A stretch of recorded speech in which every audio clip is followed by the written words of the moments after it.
안녕하세요 여러분, 서재쌤의 생명과학입니다. 자, 아주 오랜만이죠. 이제 생명과학 1의 마지막 단원 생태계와 상호작용 단원에 대해서 한 강씩 풀어가 보도록 하겠습니다.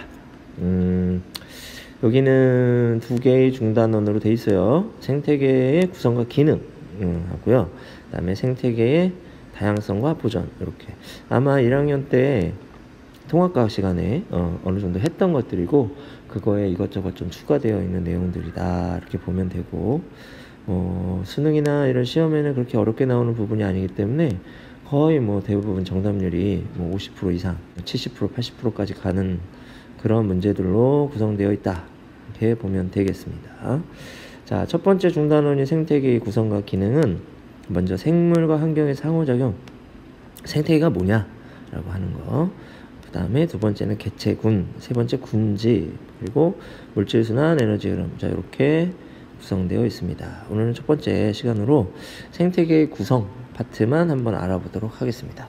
크게 2가지로 되어 있어요. 첫 번째 뭐냐면 생태계는 어떻게 구성되어 있는가, 어떤 단계로. 그래서 개체가 개체군 되고, 개체군이 군집되고, 군집이 생태계 되는 요 구성 단계 파트 하고요. 그 다음에 구성 요소, 어떤 요소들로 구성되어 있는가, 생물적 요인, 비생물적 요인, 생산자, 소비자, 분해자, 이렇게 3가지로 되어 있습니다.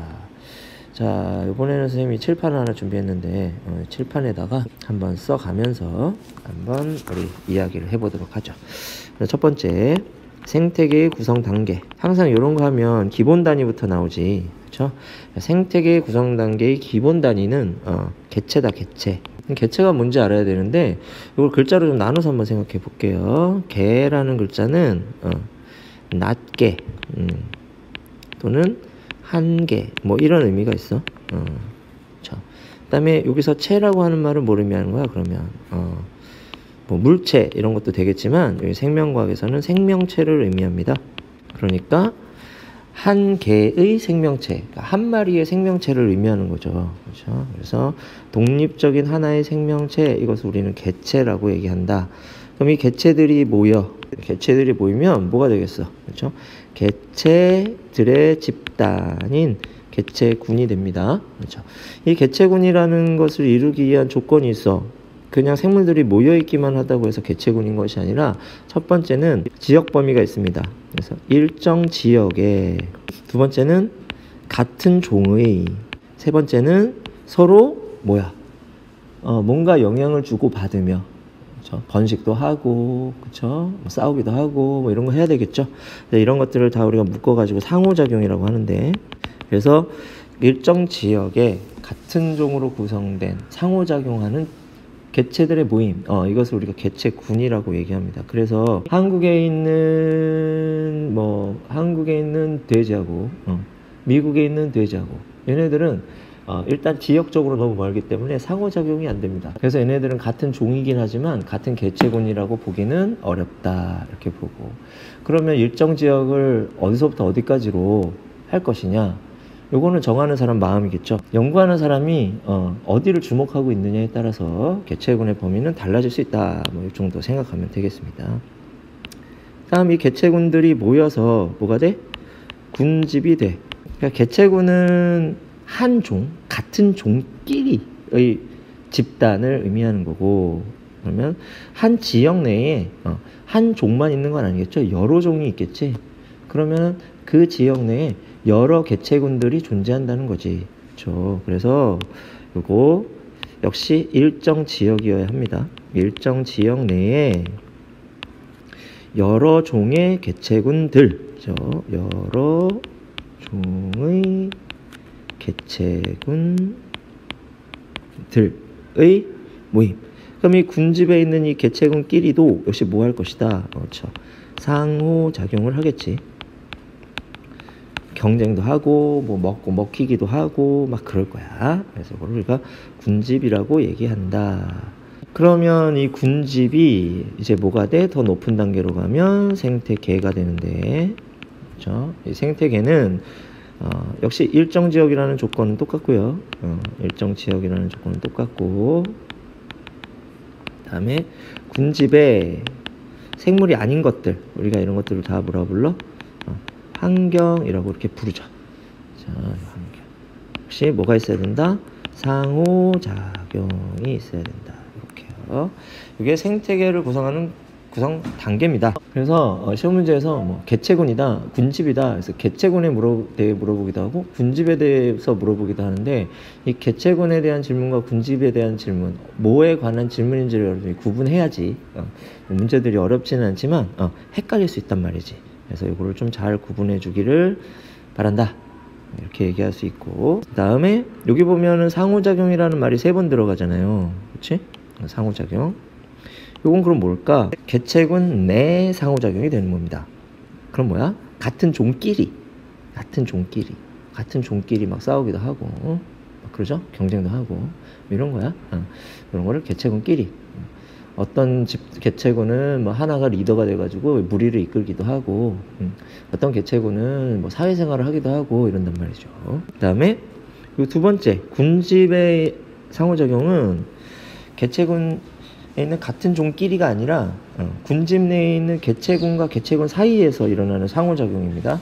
그렇게 되면 뭐가 되겠어? 종과 종 사이에 서로 다른 종끼리 일어나는 겁니다. 대표적인 게 뭐 먹고 먹히는 포식, 피식 관계, 이런 게 되겠지. 이런 것들 알아둘 수 있도록 하고, 그 다음에 3번째 상호작용은 이건 뭐가 되냐면 환경과 생물 사이의 상호작용입니다. 환경이 생물에게 영향을 주죠.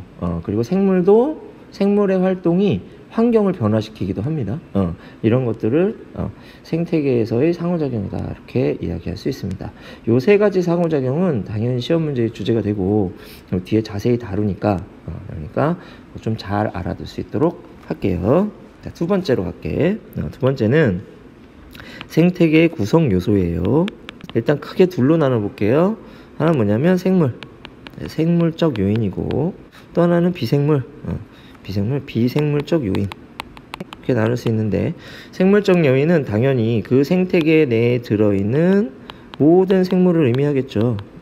생물을 의미하고, 비생물적 요인은 그 생태계에 있는 이 생물들을 둘러싼 환경을 의미합니다. 그죠? 빛, 온도, 공기, 물, 토양, 이런 것들이 있죠. 그렇죠? 그래서 이런 것들이 비생물적 요인이 됩니다. 비생물적 요인은 뭐 따지면 굉장히 많겠지만 그 중에서 이 5가지는 자주 나오는 것들이니까 알아둘 수 있도록 하고, 이 생물적 요인을 다시 셋으로 이렇게 구분하는데, 뭐에 따라 구분하느냐? 얘들이 생태계 내에서 차지하는 역할에 따라 구분합니다.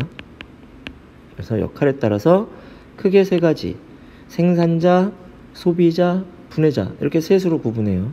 그러면 생산자가 하는 역할은 뭘까? 그래, 생산이겠죠. 그렇지.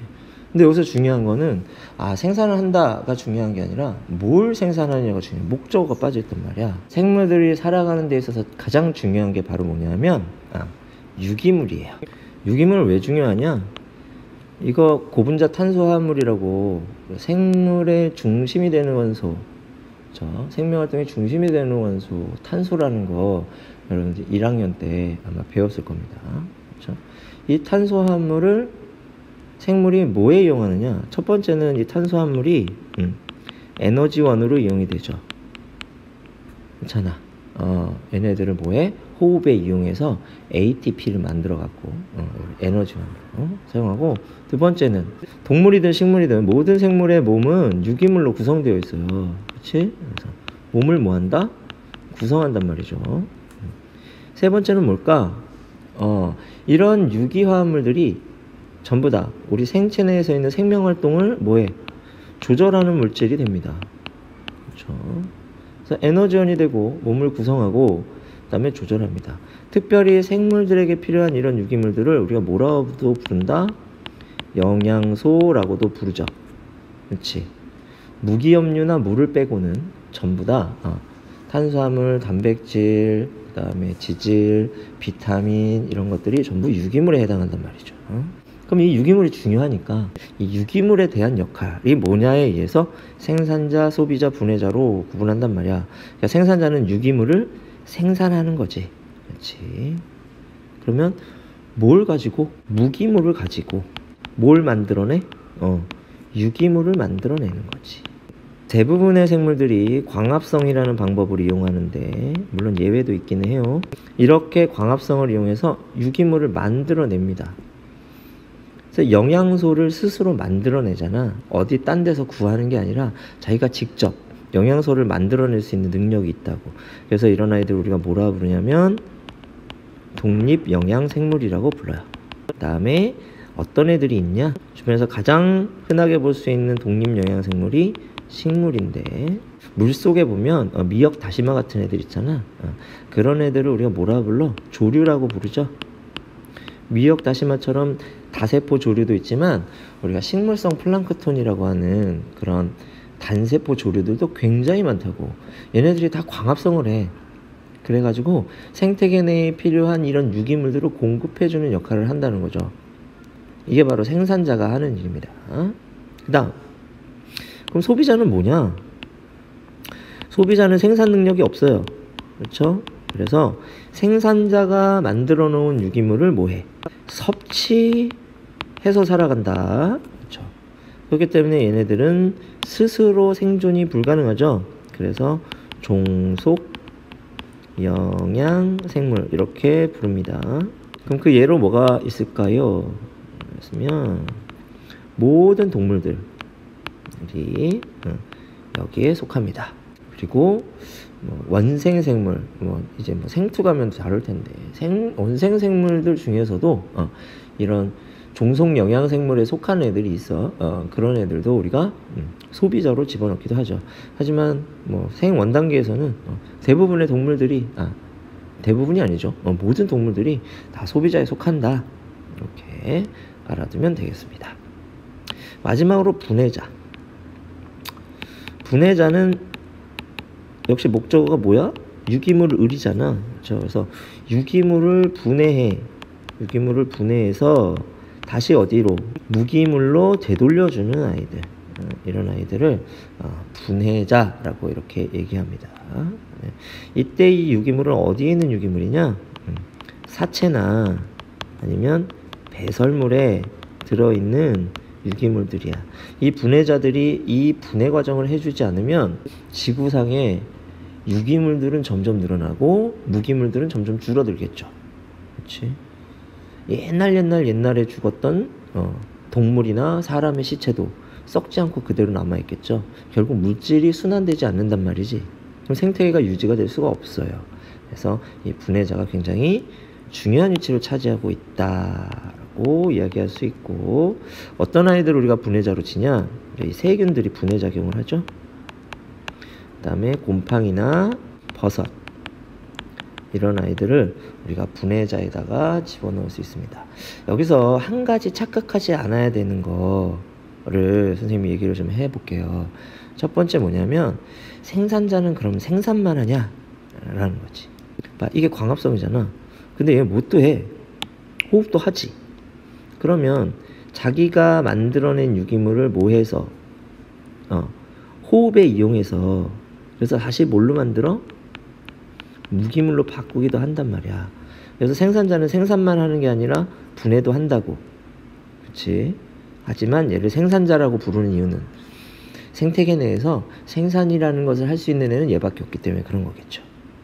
얘의 주된 역할이 생산이기 때문에 생산자라고 부르는 거지, 생산자라고 해서 분해를 하지 않는 것은 아니다. 요렇게 여러분들 알아두면 되겠습니다. 왜? 이 과정이 뭐니까? 호흡이니까. 분해자의 분해 과정, 요거 뭐라고 할 수 있겠어요? 그렇지, 이걸 우리가 분해라고 부르지만 얘들 입장에서는 살기 위해 뭐 하는 거야? 세포호흡하는 거란 말이야. 그렇지? 그래서 같은 과정이다. 아니면 역할에 따라 나누는 거지.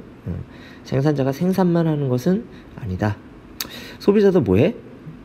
소비자 당연히 이 유기물을 섭취해가지고 뭐해? 무기물로 바꿔주겠죠? 뭐해요? 호흡한단 말이야. 그래서 생산자, 소비자, 분해자 전부 다 뭐예요? 호흡해. 그래서 분해 과정은 모든 생물들이 살아가기 위한 기본 과정이다 라고 이렇게 생각을 하면 돼요. 항상 애들이 이 수업을 할 때마다 이 질문을 합니다. 선생님, 지렁이는 소비자입니까? 분해자입니까? 이렇게. 지렁이는 뭐 낙엽 같은 것들을 막 먹고 그거를 막 분해해가지고 토양에 이렇게 내뱉어갖고 그래서 토양을 비옥하게 해준다 이렇게 얘기하잖아요. 그렇죠? 지렁이는 생산자로 소비자로 봐야 될까요? 분해자로 봐야 될까요? 뭘로 봐도 상관이 없습니다. 그쵸? 지렁이는 동물이기 때문에 소비자로 보는 게 맞아. 왜냐하면 지렁이가 먹은 유기물들 있죠. 먹은 유기물들을 열심히 소화시켜가지고 배설한단 말이야. 하지만 그 배설물이 다 무기물은 아니야. 그렇지? 그 배설물 속에 뭣도 들어있어. 유기물도 들어있다고. 그렇기 때문에 소비자로 보는 게 맞아. 하지만 분해자는 절대 아니다. 뭐 그렇게 본다면 그것도 애매하겠죠. 학자들에 따라서 약간 입장이 다르고, 그 다음에 이거는 수학이나 물리학처럼 명확하게 구분 기준이 정해져 있는 것이 아니라 우리가 연구하기 쉽게 범주화 해보는 겁니다. 예를 들어서 이런 거야. 옷 중에 원피스가 있어. 이 원피스는 상의야 하의야 구분할 수 없잖아. 생물도 워낙 다양하기 때문에 구분하기 애매한 것들이 반드시 존재한다 하는 것까지 좀 알아두면 좋겠습니다. 자, 오늘 여기까지 하고요. 다음 시간에 계속 이어서 해보도록 하겠습니다. 여러분들 수고 많았어요.